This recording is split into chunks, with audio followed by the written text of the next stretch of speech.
padà tú. Àṣírí àwọn Saudi ti padà tú. Ẹ wá gbọ́ nǹkan táwọn ará Saudi sọ. Ẹ gbọ́. Ẹ gbọ́. For those that are wondering, when is it? Is it tomorrow, Sunday? Is it on Monday? I want to make it absolutely clear. Saudi Arabia's announcement that Eid is tomorrow, meaning Sunday for 2025, is absolutely false. All the astronomical reports, you can check them yourself. Just Google it. Every single astronomical report will show you that it is absolutely impossible for anybody to sight the moon within Saudi Arabia, but still they made the false announcement. They will have to answer to Almighty Allah. One fast that you're good. Wípé kò lè possible kí wọ́n rí oṣù ọjọ́ yẹn kò lè possible níbo ni wọ́n ti rí tó fi announce ṣé kò tán sìn ta ló padà wá wí ní báyìí Mudiru ló padà wá right Mudiru Markaz ló padà wá right ẹ̀yin tẹ́ máa kíhun lọ́la Monday tẹ́ máa sọ lọ́la Monday mo kí yín kú oríire ẹ̀yin tí àwọ̀ ẹ̀yin pé 30 mo kí yín kú oríire ẹ tún gbọ́ dáadáa náà ẹ tún gbọ́ ẹ fẹ́ balẹ̀ tún gbọ́ dáadáa. For those that are wondering, when is it? Is it tomorrow, Sunday? Is it on Monday? I want to make it absolutely clear. Saudi Arabia's announcement that Eid is tomorrow, meaning Sunday for 2025, is absolutely false. All the astronomical reports, you can check them yourself. Just Google it. Every single astronomical report will show you that it is absolutely impossible for anybody to sight the moon within Saudi Arabia, but still they made the false announcement. They will have to answer to Almighty Allah. One fast that you're going to miss if you celebrate Eid tomorrow, and if you don't keep that one fast, lam yaqdihi siyamu dahar wa insamahu. If you were to fast for your entire life, you will never ever be able to make up the reward of that one fast. This is why we need to keep the fast of Sunday. And then after Maghrib, when we see that we've sighted the new crescent, then on Monday we will do Eid, inshallah ta'ala. And if we don't, then we will complete 30 days. We must follow the sunnah of the Prophet sallallahu alaihi wasallam. Nowhere does it say to follow Saudi Arabia. Check the entire Quran. Check the entire encyclopedia of hadith. Not even one hadith, not even one verse of the Quran, even a weak narration. You won't even find a fabricated hadith of the past, meaning a made-up hadith that has been sitting there for hundreds of years. Not even one. These individuals that claim to follow the Quran and Sunnah, claim to follow the Salaf, the early predecessors, what are they doing? They're going against the Quran, going against the Sunnah. Not even one narration can they present. But rather, the narration of Sahih Muslim shows we should not be following Saudi, but rather our own sighting. If you want to follow the Quran and Sunnah, you will fast tomorrow. If you don't want to follow the Quran and Sunnah, then you can do whatever. Ó máa gbàwẹ̀ lónìí. Nǹkan tí mufti yìí sọ nìyẹn o. Ó ní ẹni tó bá máa tẹ̀lé Al-Qur'an, tó máa tẹ̀lé Sunnah Ànábì yóò gbàwẹ̀ lónìí. Kò síbi tó lóun ti sọ pé ká tẹ̀lé Saudi nínú Qur'ani. Aya Qur'ani wo lọ́lọ́run ti sọ pé ká tẹ̀lé Saudi? Mo bẹ̀rẹ̀. Aya Qur'ani wo lọ́lọ́run ti ní ká tẹ̀lé Saudi Arabia? Ṣé kò tán sìn? Ṣé kò tán sìn? Ẹ̀yin tẹ́ máa kírun lọ́la, mo kí yín kú oríire. Àwẹ̀ tí yín ló pé. Àwẹ̀ yín ló pé. Even ẹgbẹ́ ọkọ̀ tí Mufti Menk ẹgbẹ́ ọkọ̀ tó ń gọ́ sọ ẹgbẹ́ ọkọ̀ tí Mufti Menk sọ ṣẹ́rí àwọn Nàìjíríà a máa ń ṣe mistake tábà ti gbọ́ ní ti láti Saudi báyìí a máa gbọ́ ní Saudi àwọn Saudi èèyàn ni wọ́n àwọn náà lè ṣe mistake kò dẹ̀ síbi táwọn ẹbí ti sọ wípé gbogbo ìgbésí ayé wa o ká máa tẹ̀lé Saudi ni o nígbà táwọn ẹbí ti sọ ayọ̀kùnrin ni òru sọ ṣebóhun ni máa nìyí sọ yìí ẹgbẹ́ Mufti Menk gan tún sọ Mufti Menk sọ wípé ẹ má tẹ̀lé rírí oṣù Saudi. Mufti Menk sọ náà ṣé Mufti Menk kéré nínú ayé ni mo bẹ̀rẹ̀ nínú gbogbo ẹ̀yin tẹ́ ń bú èbú yìí tẹ́ ń bú Mudiru yìí tẹ́ ń bú èbú yìí ìyálà ìjàdá ló tó Mufti Menk ṣé Mufti Menk tó kéré nínú ayé ni nínú ọ̀rọ̀ ìsìlámù ṣé Mufti Menk kéré ni tàbá sọ̀rọ̀ ẹ̀sìn ṣé Mufti Menk kéré ni Mufti Menk kò kéré tàbá sọ̀rọ̀ ẹ̀sìn Mufti Menk ó dìdì sọ ni ó ní ẹ má tẹ̀lé wa ṣebí ara Saudi ni Mufti Menk náà Mufti Menk sọ wípé ẹ má tẹ̀lé wa tàbá sọ pé àròsù ṣebí òun lélẹ̀ ẹjẹ́ ń pílẹ̀ fún yín ibi tí Mufti Menk ti sọ lélẹ̀ mo bọ̀ ẹ gbọ́ ibi tí Mufti Menk ti sọ ni òun ni sighting. Saudi Arabia follows the second opinion, which means as much as they use telescopic vision, they believe nobody must follow our moon. That is the Saudi standpoint. That is the Hanbali school of thought. Nobody should follow our sighting. All those who are following that sighting are doing so because they believe that they want to follow what the world is probably following or what Saudi Arabia is following. So Saudi Arabia and the ulama there will tell you, the senior scholars will tell you, we believe you should look for your moon in your own area. Don't rely on us. For that region, there is no, for that reason, there is no official liaison with the moon sighting committees of the globe and Saudi Arabia, because they are not obliged to actually connive or to cooperate with people who they themselves don't believe that those people should be following this opinion. I hope you understand this. So we have that crisis. And now you have countries like ours in Southern Africa, Zimbabwe, South Africa. We don't have a problem seeing the moon. We see it ourselves in our backyards. You just got to look up and you see the new crescent. It's quite simple. It's not as difficult as other countries in Europe and the Northern Hemisphere where it's difficult. It is actually a simple procedure. And we've seen the moon nearly every month. We keep a record of it actually. So subhanAllah, it's amazing. Now, we're not trying to call upon people to give up their opinions. There are people who will follow the regional sighting. They are correct. There are people who will follow Saudi Arabia for some reason. They have their own juristic explanation, which we cannot say is absolutely unacceptable. It is acceptable from a juristic perspective as an opinion, even though it may not be mine. And then you have people who say, no, if the East sees the moon, the West will actually have to fast. We have a difficulty in implementing that because Saudi Arabia itself will not accept a moon that is sighted prior to theirs by anyone else across the globe. So there have been times when other countries have seen the moon before Saudi Arabia, and Saudi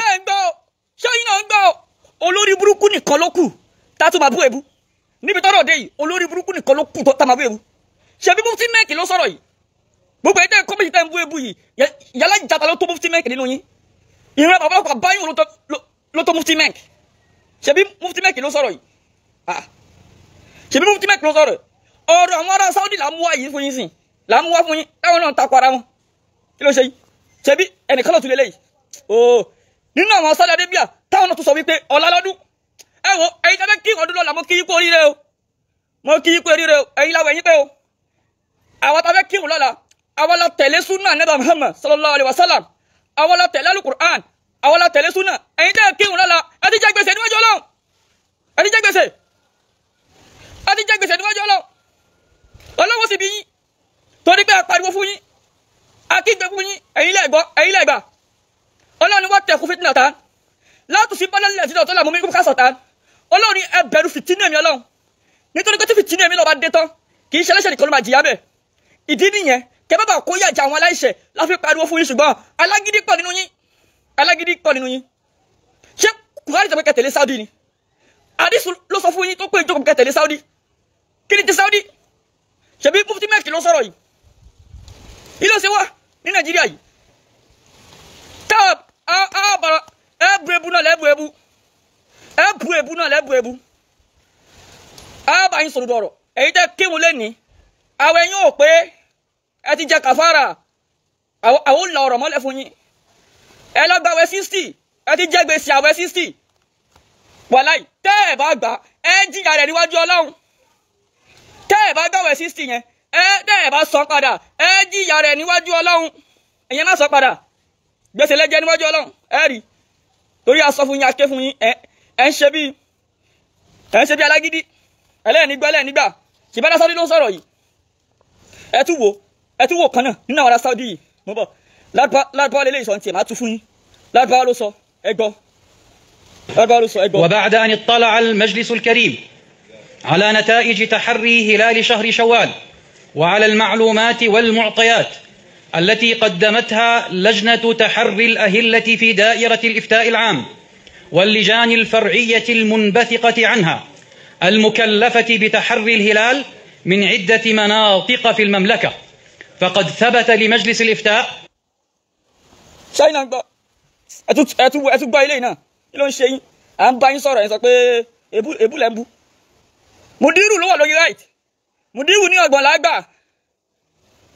ọgbọ̀n la gbà ẹ̀yin tẹ́lọ kírun agídí lónìí ẹ jìyà níwájú Ọlọ́run ìyà ń bẹ fún yín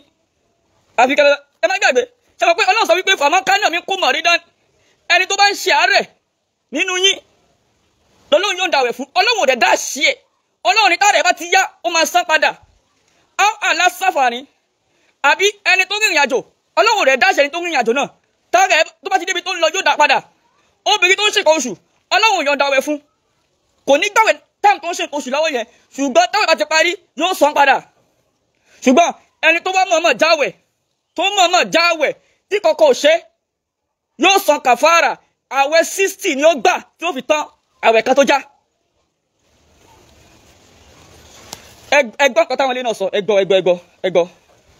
نعيد يوم الأحد ولا يوم الاثنين؟ يوم الاثنين بإذن الله تعالى شرعيا يعني بعد إتمام العدة 30 يوم. لا يجوز يوم الاثنين ó ní ọjọ́ Monday ní ọdún ṣebí àwọn Saudi ni mo kó wá fún yìí ọ̀rọ̀ wọn ni mo kó wá fún yìí tẹ́ bá ń ṣépè fún Mudiru tẹ́ bá bú Mudiru tẹ́ ń bú àwa ó yẹ kẹ́ tó máa bú àwa náà pẹ̀lú àwọn mufti mẹ́ǹkì yẹn ó yẹ kẹ́ bú wọn gbogbo àwọn ará Saudi tẹ́ à ń kó wá yìí ó yẹ kẹ́ máa bú àwọn náà kẹ́ máa jẹ́ ọ̀nà ṣépè ṣùgbọ́n ní Nàìjíríà yìí nílà káì lórí èébú nìkan la mọ̀ ká bú èébú nìkan la mọ̀ tẹ́ bá ti yẹ tó sọ̀rọ̀ fún báyìí ẹ máa bú èébú ni. إفطار والعيد نعيد يوم الأحد ولا يوم الاثنين؟ يوم الاثنين بإذن الله تعالى شرعيا يعني بعد إتمام العدة 30 يوم. لا يجوز الإفطار والعيد إلا برؤية الهلال شرعيا، فهو دخول في رمضان أو في شوال والعيد. طبعا أتحدى أي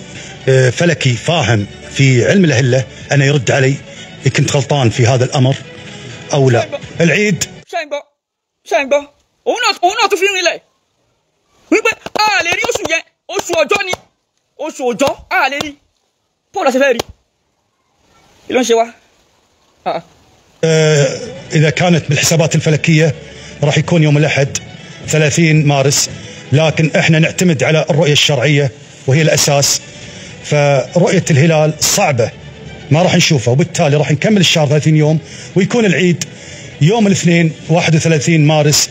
بإذن الله تعالى بعد إتمام عدة الشهر العربي 30 يوم. الرؤية تعتمد على العين في المقام الأول لرؤية الهلال، ونصوم ونفطر على أساس الرؤية وليست على أساس الحساب الفلكي. ليش قلت أنه صعب أو سيتعذر رؤية الهلال في يوم السبت ليلة يوم الأحد؟ ليش صعب؟ صعوبة رؤية الهلال ليلة 29 مارس بسبب أن القمر موجود في منطقة الاقتران، والاقتران هي المنطقة اللي تكون بيننا وبين الشمس، وفي هذه الليلة راح يحدث كسوف للشمس طبعا لا يشاهد عندنا، وهذا أكبر دليل على أن tẹ́ bá ń ṣépè fún tẹ́ bá ń bú Mudiru Markaz gbogbo àwọn ilé náà tán sọ̀rọ̀ yìí nǹkan ṣé àwọn ará Saudi kọ́ lélẹ̀ mo ń béèrè ẹ̀yin tẹ́ ń pariwo Mudiru tẹ̀lé Sultan kó tó di pé Sultan dé orí Sultan ni wọ́n ti ń dájọ́ nílẹ̀ Yorùbá wọ́n ti mú àwẹ̀ nílẹ̀ Yorùbá ìbò ni Mudiru sọ mí báyìí ṣe bí Mudiru sọ mí òun kọ́ lélẹ̀ ni tí Mudiru sọ mí báyìí. wọ́n sọ pé wọ́n róṣù Sultan ló lè sọ àwa ò bá Sultan jà. àwọn ò bá Sultan jà. má wàá forí ara wa gbára wa. má wàá fi orí ara wa má fi gbára wa. ó ti pẹ́ kóhun tó jẹ. ó ti pẹ́ kí Sultan tó jẹ. ó ti pẹ́. ó ti pẹ́ kóhun tó jẹ. kóhun tó jẹ. so Abubakari tó jẹ ṣáájú ẹ̀. Abubakar tó jẹ ṣáájú ẹ̀. àwọn Sheikh Adam ti mú oṣù. àwọn baba Sheikh Adam ti mú oṣù. tí wọ́n tẹ̀lé. tí wọ́n kì í tẹ̀lé. Tirabita ti mú oṣù. Tirabita ti mú oṣù. tí wọ́n tẹ̀lé. tí wọ́n kì í tẹ̀lé Abubakar tó kọ́kọ́ jẹ síwájú tiẹ̀ nígbà ayé baba Sheikh Adam. nínú Sokoto ń bẹ. nínú Sokoto ń bẹ. àwọn ṣe tẹ̀lé wa. àwọn tí kò ń tẹ̀lé nínú ìlú ẹ̀ ń bẹ náà wà. kódà títí di sìn. títí di sìn ni.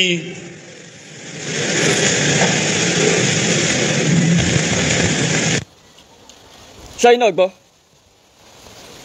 gbọ́ so gbogbo tẹ́nìkan bá sọ wípé a sọdún ní Monday tẹ́nìkan náà sọdún Sunday ìyẹn ò tó èbú ìyẹn ò tó jà ìyẹn ò tó wàhálà ṣùgbọ́n Nàìjíríà àlélàkà èbú kìkìdé èbú lẹ́ẹ̀ma bú èbú tẹ́ bá ń bú láwọn ẹni tó ń sọ̀rọ̀ náà tó náà fi máa sọ̀rọ̀ nìṣó tó náà fi máa sọ̀rọ̀ tó le tó bá wá sọ̀rọ̀ tó lè ẹ wá máa sọ̀rọ̀ ẹ wá máa pariwo wèrè ẹ̀yin tẹ́ kírun lọ́la mo kí yín kú oríire o mo kí yín kú oríire ẹ̀yin tẹ́ kírun lónìí náà Ọlọ́run á foríjì yín o ẹ̀yin tẹ́ kírun lónìí gbogbo ìlú tó kírun lónìí Ọlọ́run á ṣàfò látòrí Ìbàdàn ẹ̀yin ará ìlú Ìbàdàn ẹ kírun lónìí Ọlọ́run á ṣàforíjì fún yín o Lábẹ́òkúta wọn kírun Lábẹ́òkúta wọn kírun Lábẹ́òkúta ní Ẹ̀gbá wọn kírun l'Ẹ̀gbá lónìí ọ̀la ló máa kírun Lábẹ́òkúta so ẹ̀yin ará Ògbómọ̀ṣọ́ ẹ̀yin náà kírun lónìí Ọlọ́run á ṣàforíjì fún yín o àbí Ọlọ́run bóyá á kà yín kú pé ẹ mọ̀ but a sọ fún yín ẹ ṣàgídí ni a sọ fún yín ẹ ṣàgídí ni so Ọlọ́run á ṣàforíjì fún yín o Ìjẹ̀bú náà ó dà pé Ìjẹ̀bú náà kírun ìyá ará Ìjẹ̀bú Ọlọ́run á ṣàforíjì fún yín o Ọlọ́run ó foríjì yín o Ọlọ́run ò ní fi ẹ̀ṣẹ̀ yín Ọlọ́run ò ní fi bí yín o àìgbọ́rọ̀ tẹ́ ṣe sí alukur'an àti sunna nabi Ọlọ́run ò ní fi bí yín o a ṣàdúrà fún yín náà ni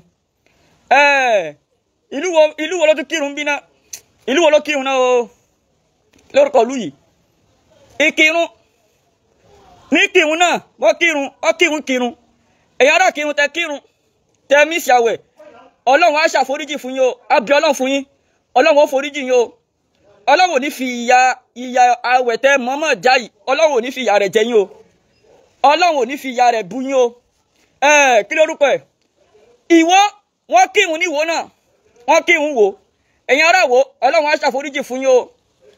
Ọlọ́run ó foríjì yín o àfi tí tó bí Ọlọ́run àfi jẹ́ pé ṣoṣo Ọlọ́run àfi bí Ọlọ́run pé kọ́lọ́run ṣàforíjì fún yín àti ìmámù tó kírun wò àtàyín tẹ̀lé ìmámù Ọlọ́run á ṣàforíjì ẹ̀ fún yín o Ọlọ́run á ṣàforíjì fún yín o Ọlọ́run á ṣàforíjì fún yín o Ọlọ́run ò ní fi wá yín Ọlọ́run ò ní fi bí yín o àwẹ̀ tẹ́ mọ́mọ́ já Ọlọ́run bò ní fi bí yín o ẹ̀yin ará lórúkọ ìlú yìí náà Ìlóòbù no àwọn ará ìlú Ìbàdàn Ọ̀yọ́ náà kírun ẹ̀yin ará Ọ̀yọ́ Ọlọ́run á ṣàforíjì fún yín o Ọlọ́run á dáríjì yín o Ọlọ́run ò ní fi ẹ̀ṣẹ̀ yín Ọlọ́run ò ní fi bí yín o gbogbo ẹ̀yin ìlú bẹ́ẹ̀ ẹ̀yin ìlú tẹ kírun stéètì kankan àtẹ̀yin tẹ jẹ́ ìmáàmù ìlú kankan tẹ kírun Ọlọ́run á ṣàforíjì fún yín o àgàgà Ògbómọ̀ṣọ́ ẹ ṣe mistake gan l'Ógbómọ̀ṣọ́ ẹ ṣe mistake gan l'Ógbómọ̀ṣọ́ but Ọlọ́run á ṣàforíjì fún yín Ọlọ́run á ṣàforíjì fún yín Ọlọ́run á ṣàforíjì fún yín Ọlọ́run á ṣàforíjì fún yín ní Ẹdó wọn kírun l'Ẹdó Delta wọn kírun Ọ̀ṣun náà kírun ẹ̀yin ará Ọ̀ṣun Ọlọ́run á ṣàforíjì fún yín o Ọlọ́run á dáríjì yín o torí a wí fún yín ẹ̀yin lẹ gbọ́ a sọ fún yín pé àwẹ̀ yóò pé 30 ọgbọ̀n la gbà ọgbọ̀n láti kí ni ọgbọ̀n la gbà but ẹ̀kọ́ tí ẹ gbọ́ Ọlọ́run á ṣàforíjì fún yín ṣe rí pé àwa tún láàánú yín ṣe rí pé àwa láàánú yín a tún ṣàdúrà fún yín kọ́lọ̀ tún foríjì yín torí pé a mọ̀ wípé ìjìyà tó wà níbi kan tẹ́ ṣe yẹn ìjìyà yẹn ní agbára ìjìyà yẹn ní agbára ẹ̀yin tẹ́ bá wà bí ẹjọ́ ẹ bá máa dárúkọ àwọn ìlú tó ti kírun ká ṣàdúrà fún wọn ẹjọ́ ẹ bá máa dárúkọ àwọn ìlú tó ti kírun ká máa ṣàdúrà fún wọn wọ́n ní ok wọ́n kírun ní Delta náà Delta State Ọlọ́run á foríjì yín o Ọlọ́run á wò yín sàn o Ọlọ́run á wò yín sàn gbogbo ẹ̀yin tẹ́ kírun ní Delta State Ọlọ́run á wò yín sàn o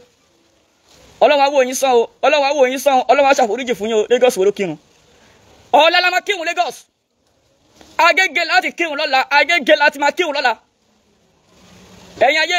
ọ̀la ni Agége máa kírun o ọ̀la lágége máa kírun ọ̀la lágége ó kírun ẹ̀yin tí tọ́wọ́ bá ní kírun lọ́dọ̀ yín lọ́la tẹ̀lé wọn ẹ wá kírun lágége ní Amẹ́ríkà náà Amẹ́ríkà wọ́n máa kírun l'Amẹ́ríkà lọ́la ọ̀la Monday la máa kírun l'Amẹ́ríkà ní France wọ́n á kírun ní France lọ́la àwọn ará Iléṣà náà ẹ̀yin ará Iléṣà kírun Iléṣà ẹ kírun mo rírun yín ará Iléṣà ẹ kírun Ọlọ́run á ṣàforíjì fún yín o lágbára Ọlọ́run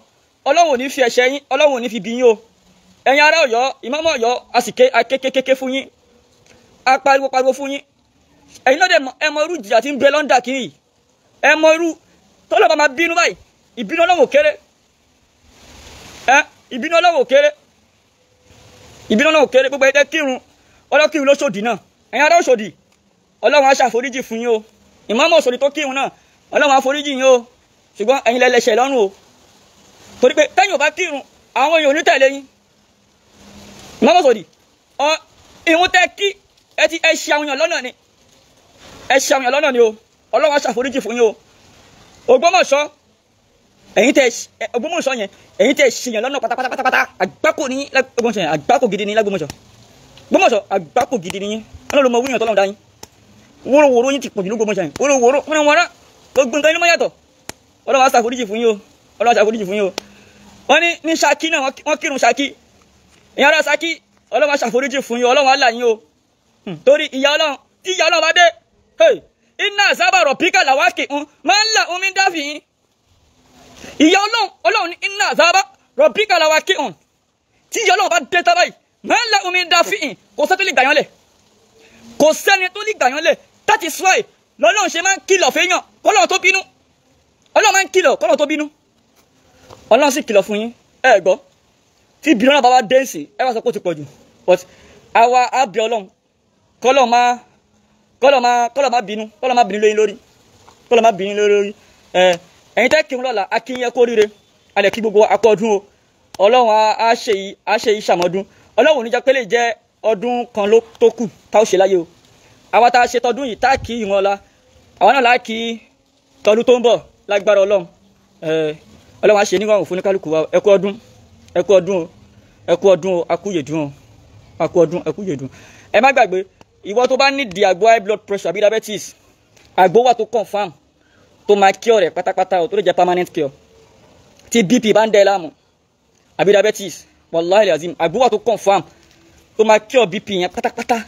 tó dẹ̀ máa cure diabetes yẹn pátápátá tó jẹ́ 100% sure 100% confam with no doubting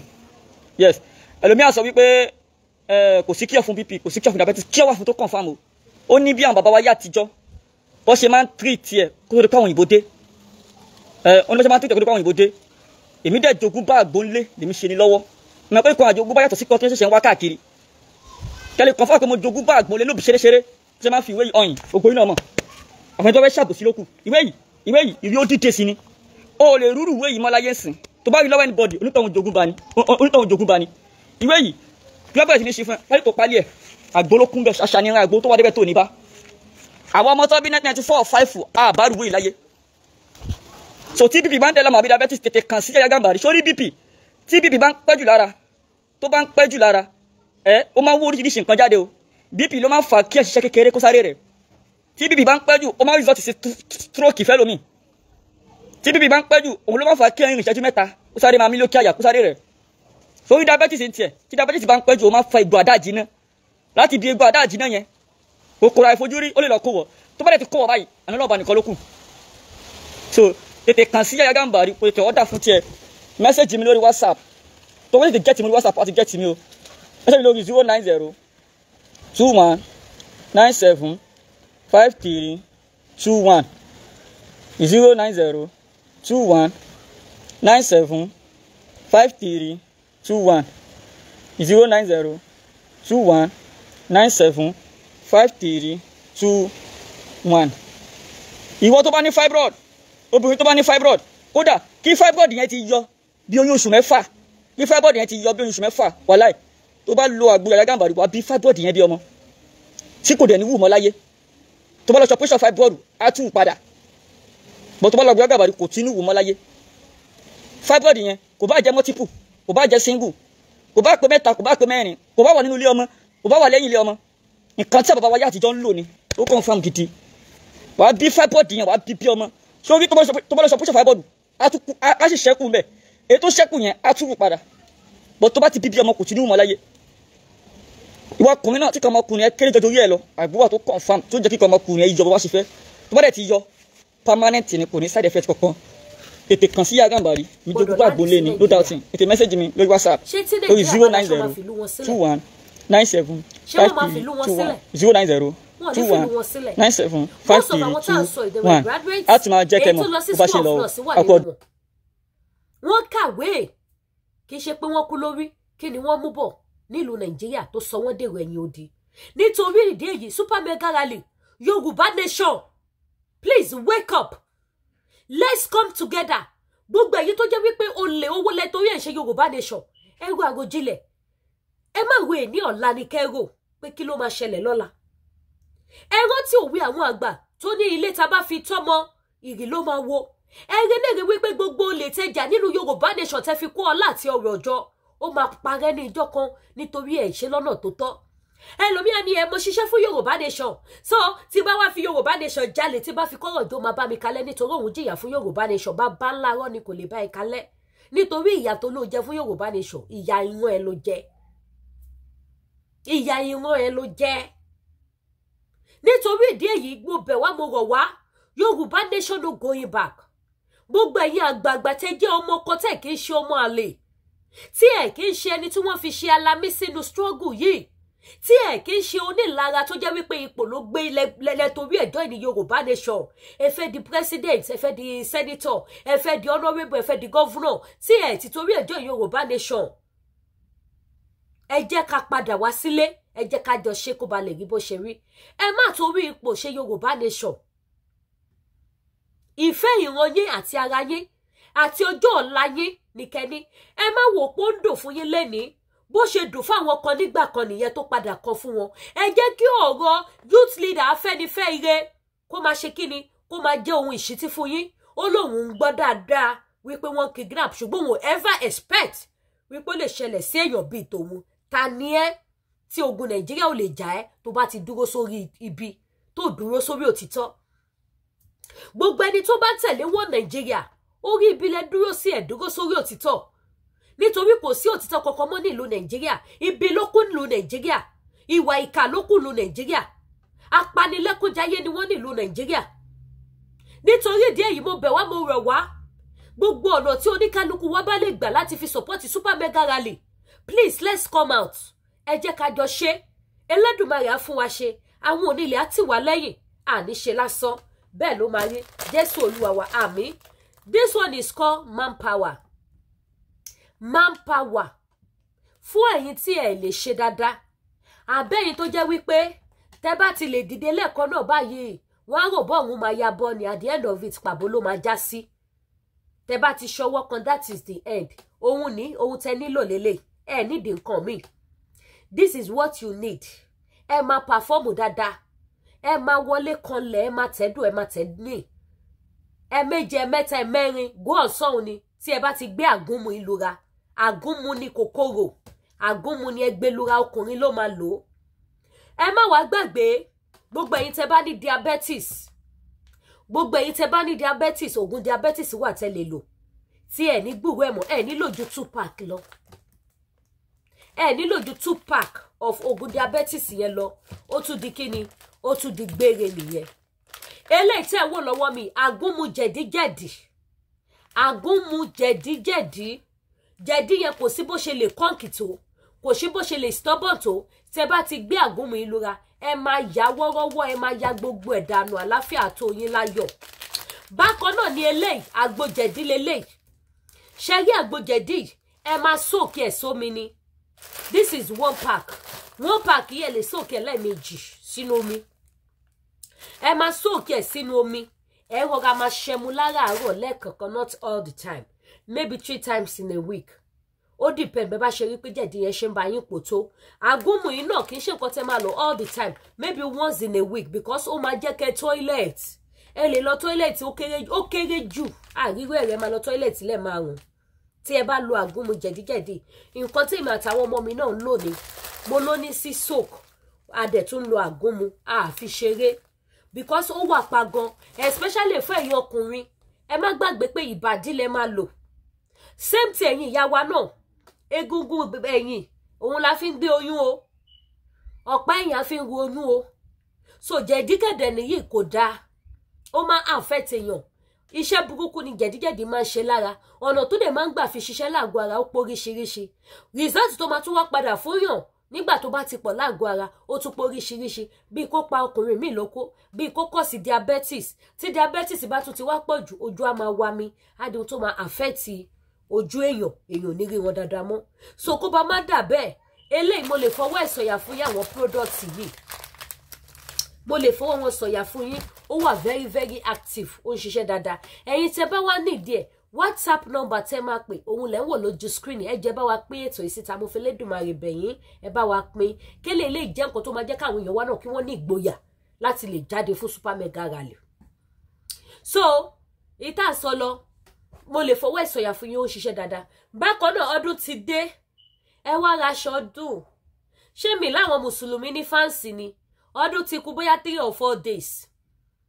ẹ wá ra aṣọ ọdún kí ló dé ṣé mi láwọn mùsùlùmí ní fáǹsì ni àwọn àǹkárá wà àdìrẹ wà skirt and blouse gbogbo ẹ̀ lóríṣiríṣi ló kún bí báyìí ẹgbẹ́ patronize baby of Yorùbá nation ẹ má jẹ́ kó fi mí bú gbogbo ẹ̀yin ìyá lálùbáríkà bàbá àdùnnú tẹ́ ń wò mí pé ẹ elékùtà mà ní Lady K kó máa ta ẹjọ́ ẹ ṣàánú mi aṣọ ọkùnrin wà àwọn aṣọ tẹ́ lè wọ̀ lọ sí ìdí máa bá yín ṣìpò ẹ express ó máa dọ́dọ̀ yín kó tó dijọ́ ọdún express la máa gbé gbà 3 days ó máa dọ́dọ̀ yín ẹ pè mí mo láwọn agbádá tẹ́ lè lò lọ sí church ẹ lè lò lọ sí wedding ẹ lè lò lọ sí burial ẹ lè lò lọ sí birthday ẹ lè lò lọ sí any occasion ẹ dẹ̀ lè lò lọ fi kírun lọ fi ṣọpẹ́ ọdún pé tó mo dúpẹ́ o mo tún la tọdún yìí já. So ẹ pè mí gbogbo ẹ̀yin mọ́mì mi náà aṣọ wà fún yín lóríṣiríṣi àwọn fine aṣọ damask wà aṣọ òkè wà ankara wà lace wà gbogbo ẹ̀ ni mo ní níbí báyìí ẹ̀yin tẹ́ bá fẹ́ white lace wà ẹ pè Lady K Ìfẹ́ Olúwa show the baby of Yorùbá nation ẹ̀yin tẹ́ bá wá ní the African food tẹ́ fẹ́ ṣe special food fọ́dún mo ní rice ọ̀fadà tẹ́ lè fi ṣe special food ẹ̀yin tẹ́ bá mọ̀ ṣe máa sọ fún yín bẹ́ ṣe máa ṣe ọ̀fadà rice bí ò dẹ̀ ní òkúta títí ní báyìí ẹ lè bá nínú ọ̀fadà rice Lady K ó clean dáadáa. So ẹ̀yin tẹ́ bá nídìí ẹ gbá mi láago kí n ṣe kí ni kí n bá yín sẹ́ndẹ̀ èlùbọ́ wà pàndóyàmú wà sẹ̀mó wà gàrí wà èyí tẹ́ bá ti fẹ́ ẹ pè Lady K bó dẹ̀ jẹ́ epo pupa náà ni ó wà bó jẹ́ ẹ̀gúsí náà wà èyí tẹ́ bá ti fẹ́ ẹ̀yẹ ṣáà ti pè mí mi ò ní wá yín tì ẹ ṣeun gan. Bákan náà èyí tẹ́ bá fẹ́ ra spiritual items ẹ̀yin tẹ́ bá ní the lọ́fíńdà Holy Michael back to sender ọ̀nà ńlá èdìdì ẹ̀mí mímọ́ Miss Paris àti bẹ́ẹ̀ lọ ẹ pè Lady K Ìfẹ́ Olúwa show tẹ́ bá nídìí àwọn spiritual something tí wọ́n ti ṣiṣẹ́ sí bíi ọṣẹ ìṣẹ́gun ọṣẹ àánú ọṣẹ àṣeyọrí ọṣẹ tẹ́ lè fi máa forí fún àṣeyọrí ẹ̀kọ́ máa fi forí lásán ẹ̀ nídìí àti fi wẹ̀ kẹwàá rí pé rere lolúwa nínú èpè nínú àdúrà ẹ fi kàn ránṣẹ́ sí Lady K. I don't talk too much about the spiritual items because I'm very sure of what I'm selling. Yes, tẹ́ bá gbọ́ ajẹ́ bí idán tó bá dẹ̀ jẹ́ ọṣẹ àánú náà ni kò sí ohun tó burú téèyàn bá lo àwọn ètò àdúrà àwọn nǹkan àdúrà fún rẹ̀ kò sí ohun tó burú